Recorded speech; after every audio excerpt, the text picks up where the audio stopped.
the absolute state of these Chainsaw Man chapters need to be studied, because you're not going to tell me, as a reader of Chainsaw Man, you're not sitting back and thinking to yourself, just marry already. Like, just straight up, just marry. Because it's like, the interaction of Asa and Dingji is just...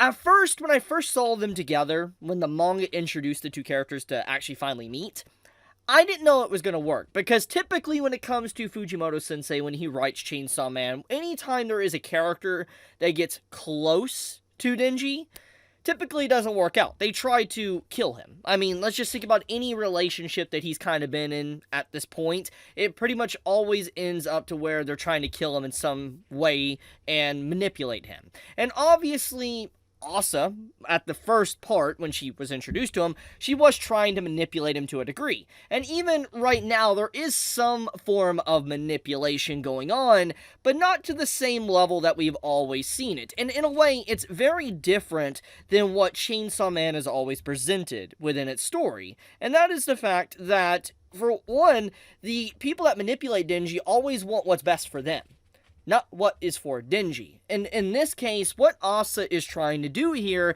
and she even admits it while communicating with Denji, that she wants him to have a normal life. She wants him to be happy. That is the most forward I think she's really ever been to someone in a long time, and how she's able to express this in such a way, I'm amazed. It shows development from her, but also it shows that she isn't trying to be toxic. She isn't trying to tear Denji down and ruin him or whatever. There is not an ulterior motive. She wants him to be separated potentially from Chainsaw Man, be a normal human boy, and be able to have a life, be able to have a girlfriend or a wife, etc. Be able to have something in his life instead of what he's currently known.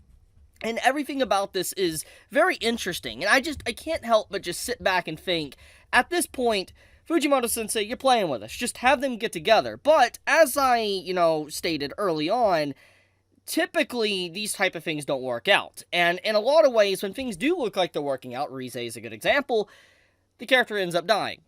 And I am concerned about that one. The more I worry that she will be taken away from us. Because Fujimoto is a pretty good writer when it comes to just making you care for characters. And he will also take characters away at just a drop of a hat. Like, if he wants to, they're gone. That's just how it is. I mean, let's think what he did with part 1. I mean, he got rid of Aki. He got rid of Power. I mean, he got rid of, like, the main trio. Like, the two of the main trio. It's kind of ridiculous. It's something you don't normally see. And, seeing that from him as a writer, it scares me, because obviously Asa is the MC technically, or sharing the spotlight of MC with Denji throughout part 2 of Chainsaw Man. And the more I grow attached to her, the more that he focuses on her, and then also her relationship, not just with Yoru, but also her relationship with those around her, mainly Denji, I fear for her being ripped away from Denji and, him losing someone else in his life. Because this chapter of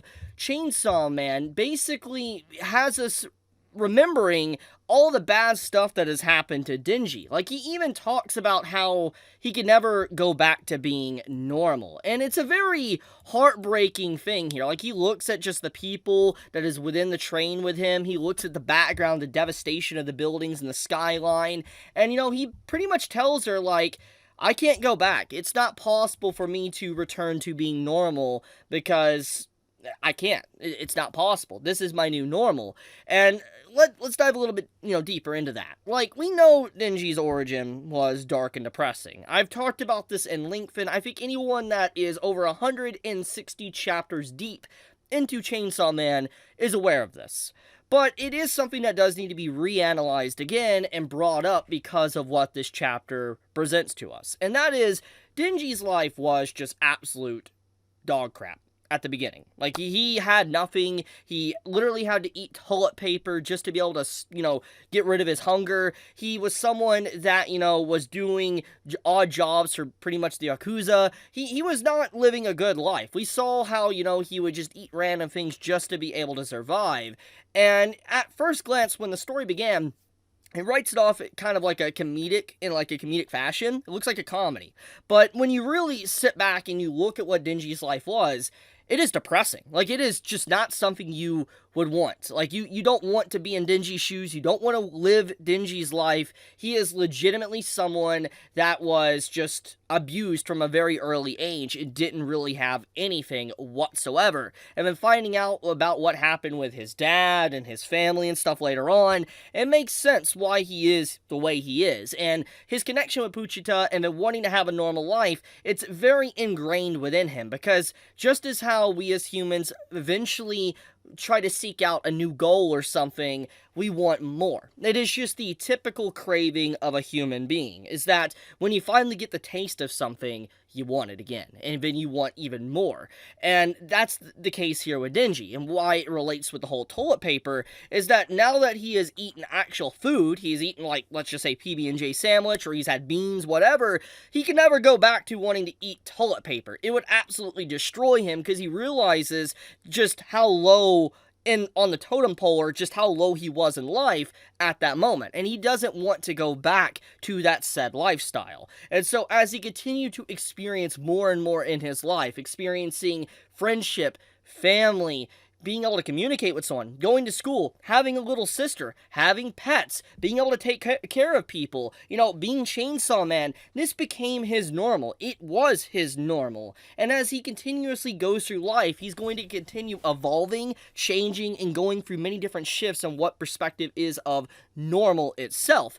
And in this case, what Asa tries to say, I will return you to normal, it will never work, because Denji, he is not as dense as he once was. He might not be the most intelligent person, and the story does want to present that Denji, he's not smart by any means. He is dumb, and it's constantly presented within the story that he is very dumb, and he's driven by very minimalistic desires. But that doesn't mean that he's not human, and it does not mean that he's not normal, but also this does mean that once he loses something, he can never obtain it again. It's gone.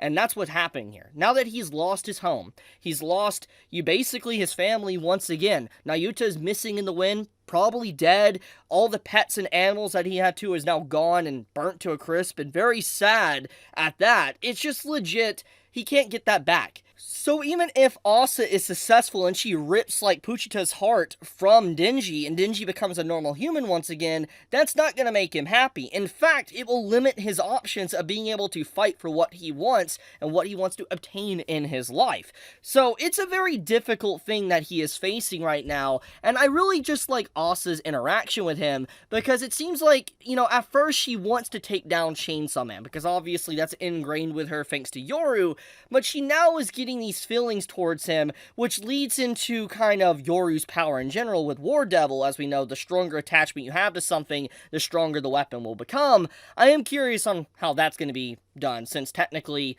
Asa is gaining feelings for Denji. Will he be turned into a weapon or something? We will find out.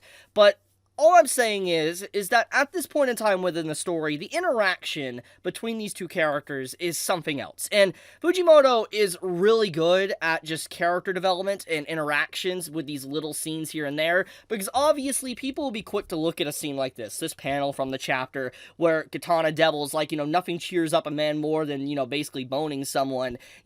Obviously that's funny. And this is going to be probably the main talk of the chapter. Everybody's going to be focusing on this. And that, yeah, it makes sense. Because obviously, just as how Chainsaw Man is a very serious character drama, there's a lot of comedy. Dark comedy and crude humor thrown in. But I feel like, one of the big things that Fujimoto has evolved with over the years as a writer is definitely his character drama. And it is on full display within this chapter, disguised with just little comedy bits here and there. And I just think that it takes a really good writer to do something like this. And I don't normally ship characters, because obviously I feel like it's a waste of time, especially in a shonen of all things. I really do heavily ship Asa and Denji. Like, I hope it doesn't end in tragedy, but this is Chainsaw Man at the end of the day, and we've lost so many characters. If we could lose Power and Aki, we could definitely lose Asa, let's just be honest. Hell, we might even lose Denji. That'd be kind of wild. Imagine if Denji dies at the end. But, yeah, I wanted to talk about this latest Chainsaw Man chapter, because it's legitimately good, and I couldn't help but just be like, damn, things are really heating up, and it is really becoming it's really interesting seeing Denji's perspective on the world right now, and just how it is just crazy. It's chaos. And, you know, when Dingy's having to be the voice of reason, and he's like, hey, there's a dead body here, what are you guys doing, and all that, and nobody really reacts, you know the world is turned upside down as well. It's just like, the world's not right. Like, if he is the voice of reason of all people within society, that's not good. But, okay, I'll leave it at that. I just wanted to talk about the latest chapter, put my thoughts out there. Tell me your thoughts in the comments below. I'm legitimately curious. And with that, be safe, stay healthy. I love you guys. Chibi out.